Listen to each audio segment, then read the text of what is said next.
Mas a minha perspectiva da lei da alienação parental tem uma perspectiva e um viés psicanalítico, como não poderia deixar de ser, né? Porque as palavras, elas trazem consigo um significado, um significante, as palavras têm força e poder, não é à toa que eu fui escrever um dicionário, né? Mas isso já sempre existiu, né? A alienação parental sempre existiu. Mas o nome, a partir do momento que se deu o nome, ficou mais fácil proteger, ficou mais fácil evitar essa violência contra a criança. Eu me lembro quando, antes da aprovação, na apresentação do projeto, o IBDFAN estava, isso é tão antigo que vocês nem eram tão presentes assim no IBDFAN, o IBDFAN estava preparando um projeto de lei sobre alienação parental. Quando, então, soubemos desse projeto de lei, ao invés de apresentar um novo texto, nós apoiamos esse projeto de lei, então eu considero que esse projeto é também do IBDFAN, teve todo o nosso apoio, como não poderia deixar de ser, né? E só para dizer a importância desse nome, eu queria contar uma breve história de um caso em que eu estou trabalhando atualmente, para vocês, que poderia ter sido evitado essa tragédia se tivesse já há 30 anos atrás esse nome, alienação parental. Porque essa nomeação, né, a partir do momento que você dá nome, você nomeia, você fica mais fácil proteger. Então, a história é a seguinte: uma avó me procura para dizer, olha, eu não consigo ver minha filha, e entramos na justiça em São Paulo, isso para apresentar, para pedir que a avó pudesse ver o seu filho, sua neta. E aí vem as razões de cá, de lá, e aquela lentidão da justiça, né, essa morosidade do judiciário, e finalmente até ganhamos o processo, a juíza determinou que pudesse, depois de 2 anos, mandou, né, 2 ou 3 anos, assim, um calvário mesmo, determinou que pudesse ver. Claro que ao ver, a neta foi monossilábica e tal, mas não é isso que interessa. Isso aí são as decorrências do processo, todos vocês já conhecem essas histórias. Mas por que a avó não podia ver a neta? Porque quando ela se separou, há 30 anos atrás, o marido dela, e é até bom desmistificar, porque isso não é uma questão de gênero. Homens fazem alienação parental, mulheres fazem alienação parental. Esse marido fez alienação parental. Naquela época não tinha esse nome. Ele afastou essa mãe, essa filha dessa mãe, sabe-se lá que história que contou, e a vida passou. Ela morava em Belo Horizonte, mudou para São Paulo. Em São Paulo, ela se casou, teve filho, então ela sempre teve uma relação tumultuada com a mãe, principalmente depois da separação, e a mãe não entendia por quê. E aí, depois, juntando, né, puxando o fio do novelo, né, dessa novela, na verdade, pude perceber na conversa com a minha cliente que, depois juntando os fatos, que o ex-marido tinha feito alienação parental. Como a filha já era maior, né, já tinha 15 anos, era uma coisa mais não tão detectável, ela acabou que ela mudou, né, mas agora a mãe querendo recuperar a relação com a filha, com a neta que nasceu, mas isso não acontecia ela por nada nesse mundo que fizesse com que essa avó pudesse ver a criança, que essa filha deixasse a avó, qual a razão da filha não deixar a avó conversar com a neta? Então, toda essa que não conhece a avó, já está caminhando com uma certa idade, provavelmente é possível que ela morra sem ver a neta, e o sonho dela é conhecer a neta, mas não pode. E tudo isso por quê? Por causa desta questão, que antes não tinha nome. Se fosse hoje, isso teria sido nomeado e falou, olha, é porque teve alienação parental, essa filha teria sido protegida, essa neta teria sido protegida, né? Então, vejam só a importância desta nomeação, né? Então, dar esse nome a essa maldade, isso é a grande proteção. Eu acredito até, se por acaso fosse revogada a lei, que eu acho isso impossível, impensável, pelo menos, né? Porque um dos maiores avanços do direito de família, os juízes continuariam a aplicar, porque isso, assim como tem duas leis no Brasil que pegaram. Uma é Lei Maria da Penha, todo mundo já ouviu falar de Lei Maria da Penha, porque tem lei que pega, tem lei que não pega. A Lei da Alienação Parental é uma lei que pegou, gente. Então, ela já está incorporada no espírito brasileiro. Nem todos os países têm isso, né? Tem lei, porque quando tem a lei, fica mais fácil. Claro que sabemos todos, as fontes do direito, a lei não é a única fonte do direito, né? E nós podemos invocar outras fontes, mas essa lei já pegou, né? Então, alienação parental. Qualquer juiz, ainda que não tivesse a lei, se tivesse essa incorporação desse espírito, né?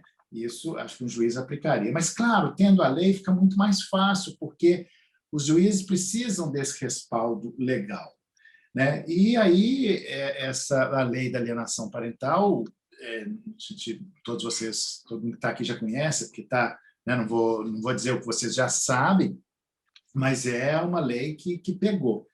Mas pegou por quê? O que é a grande importância dela? O simples fato de ter dado essa nomeação. Quando nós íamos fazer o projeto de lei, a gente já ia fazer mesmo como alienação parental. Eu sempre soube sempre procurei evitar essa expressão síndrome da alienação parental. Recentemente, eu participei de uma banca de mestrado na UFMG, na Faculdade de Medicina, onde o tema era síndrome da alienação parental. E essa coisa afinou para mim, né, que essa da síndrome como uma categoria médica e que, portanto, nem sempre é uma síndrome, pode até chegar a uma síndrome, né, uma situação mais exacerbada.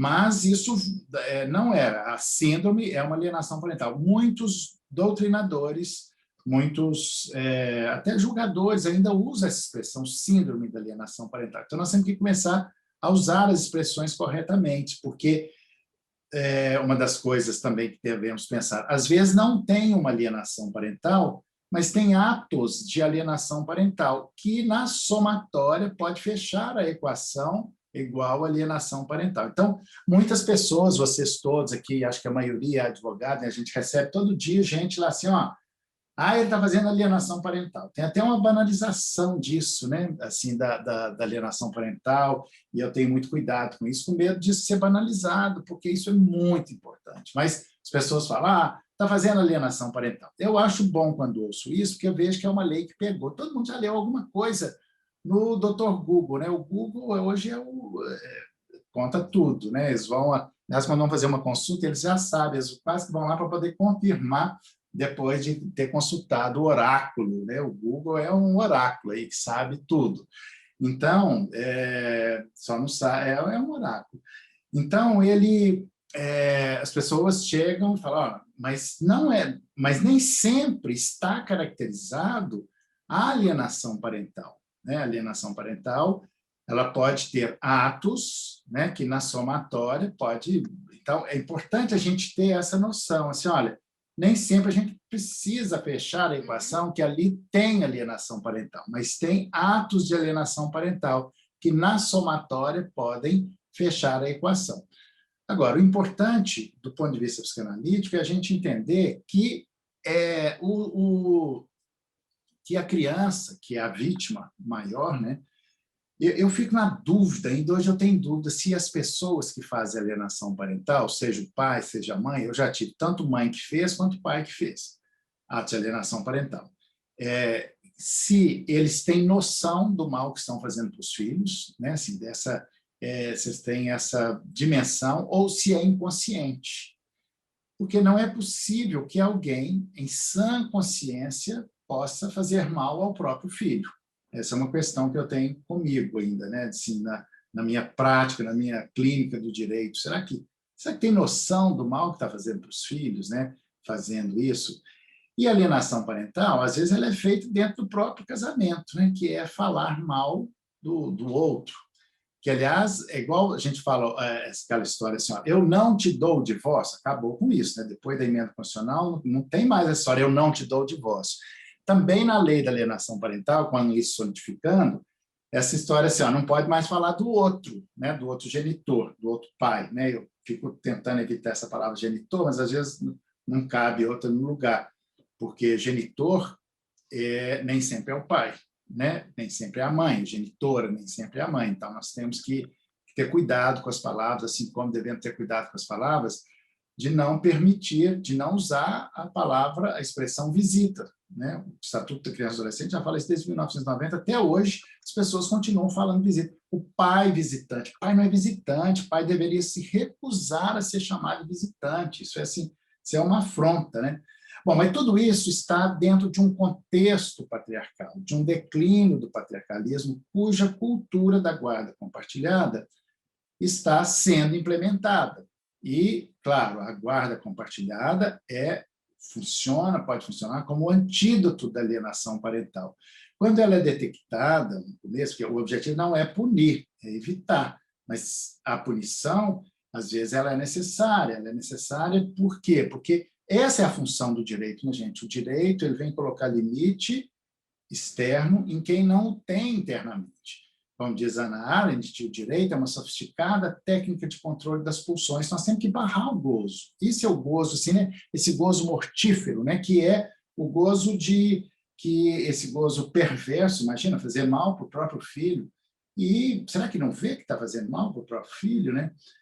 Então, na verdade, a criança ela é deslocada do lugar na alienação parental, a criança é deslocada do lugar de sujeito e levada e colocada no lugar de objeto de vingança, né? Se a gente quiser resumir a alienação parental, assim, introduzindo elementos de psicanálise, é isso, esse deslocamento do sujeito a criança, para um lugar de objeto de vingança. Mas as pessoas ficam cegas, né? Parece que ficam cegas, e daí a importância de se ter esse limite. A lei tem esse significado simbólico de colocar limite em quem não tem internamente, né?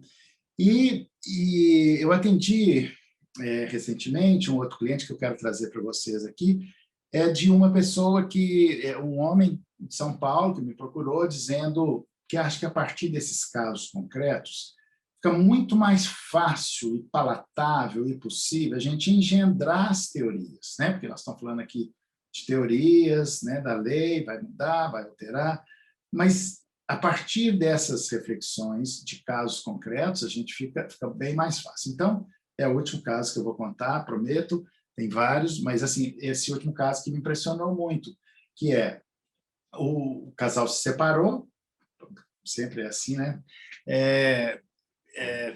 O casal se separou e a filha e a mãe sempre distanciou o pai do filho, da filha. Sempre falou mal, aquela história, e a filha fez 19 anos, portanto é maior de idade.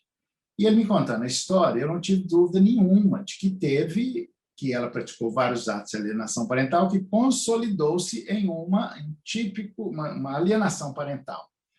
E ele me pergunta, então, é possível, o que fazer com isso?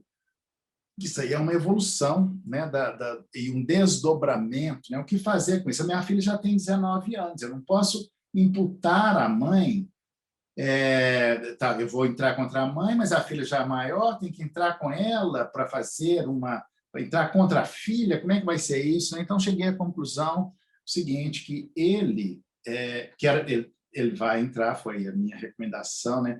Ele vai entrar contra a mãe, ele perguntou se era possível uma reparação civil. Eu falei, sim.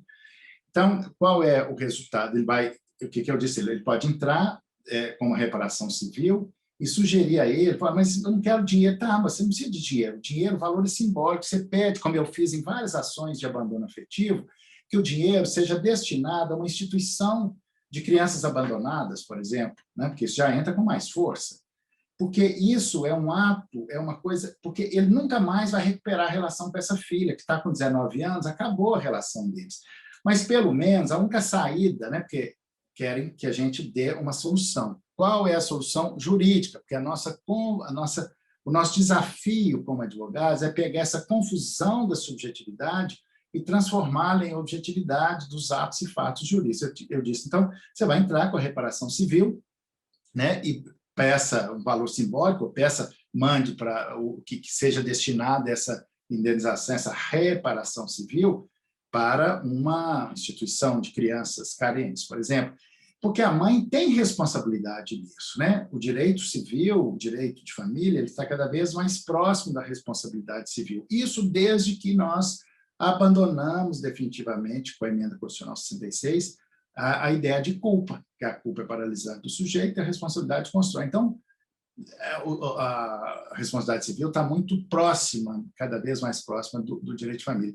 Então, ele, entrando com a reparação civil, ele vai escrever uma história oficial e a filha pode, em algum momento, porque no final de tudo, a filha o acusará, porque a gente não sabe que história total foi contada para ela, que ele o abandonou. Né? Então, ele, de vítima, vai passar a ser réu. Então, ele, pelo menos, vai escrever uma história oficial. Então, esses atos judiciais, essa história, daí a importância de um texto jurídico, lá, de contar essa história, né? Porque essa filha, eu tenho certeza que em algum momento, isso já aconteceu em outras situações, ela vai refletir, quando amadurecer, ela vai ler a história oficial. Né? Talvez até não recupere isso agora, mas em algum momento ela vai ler essa história oficial.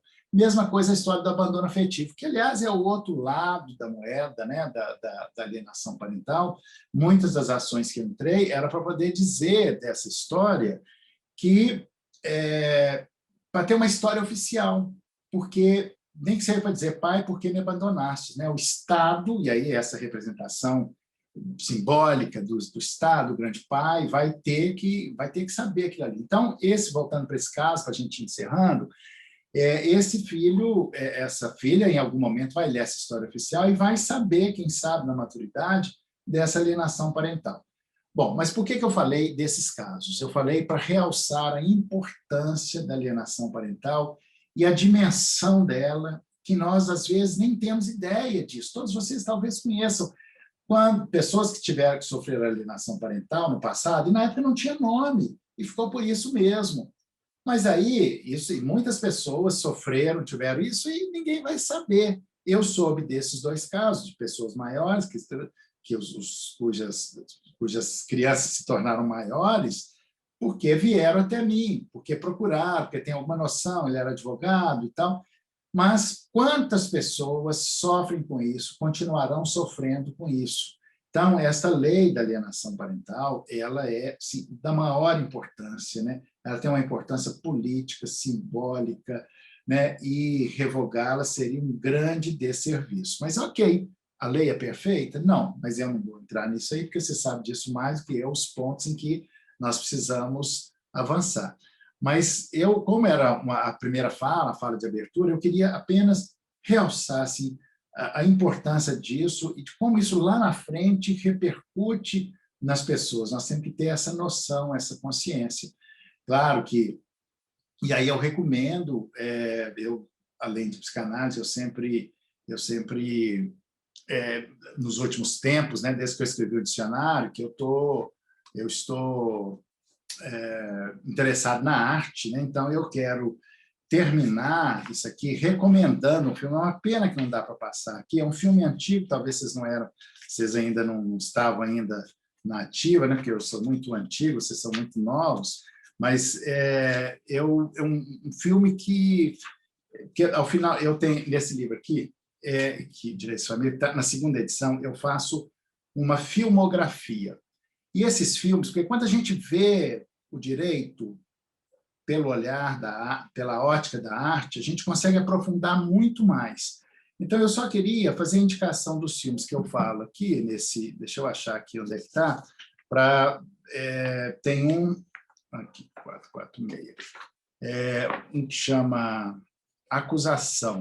Aliás, eu vou falar todos os filmes que eu indico aqui, porque eu acho que a gente trabalhar isso pela arte, eu acho que fica bem mais fácil, sabe? Então, por exemplo, não sei se vocês já assistiram o Filho Protegido, né? Que é um filme de 2019, todos vocês já devem ter assistido, mas tem um que talvez não tenham assistido, que chama Acusação. Já assistiram? É de 1995, é um filme americano, e que eu recomendo, eu cito aqui 5 filmes, que é o final de cada capítulo, tem essa filmografia. Então, eu falo de alguns, mas eu queria destacar esse, Acusação, que a história, que exatamente tem a ver com os motivos da revogação dessa lei. Eu recomendo que vejam. É uma história, um caso verídico que aconteceu nos Estados Unidos e depois aconteceu em São Paulo. Os donos de uma escola foram acusados de abuso sexual. E esse abuso, e a história, não vou dar spoiler, né, mas traz uma reflexão muito importante para a gente incrementar esse debate, porque o motivo principal, né, da reivindicação, dessa revogação da lei da alienação parental, essa acusação sobre alienação parental, de falsas denúncias e tal. E eu acho que esse filme nos remete a uma dimensão muito grande, muito boa para poder pensar isso. Eu não sei se está disponível, tem muito tempo que eu vi, não sei em qual plataforma ele está disponível, mas é fácil de achar. Chama Acusação, de 1995. Tem outros filmes que chamam Acusação, mas esse chama, não é A Acusação, chama só Acusação, de 1995, um filme americano, o diretor é Mick Jackson. Tá?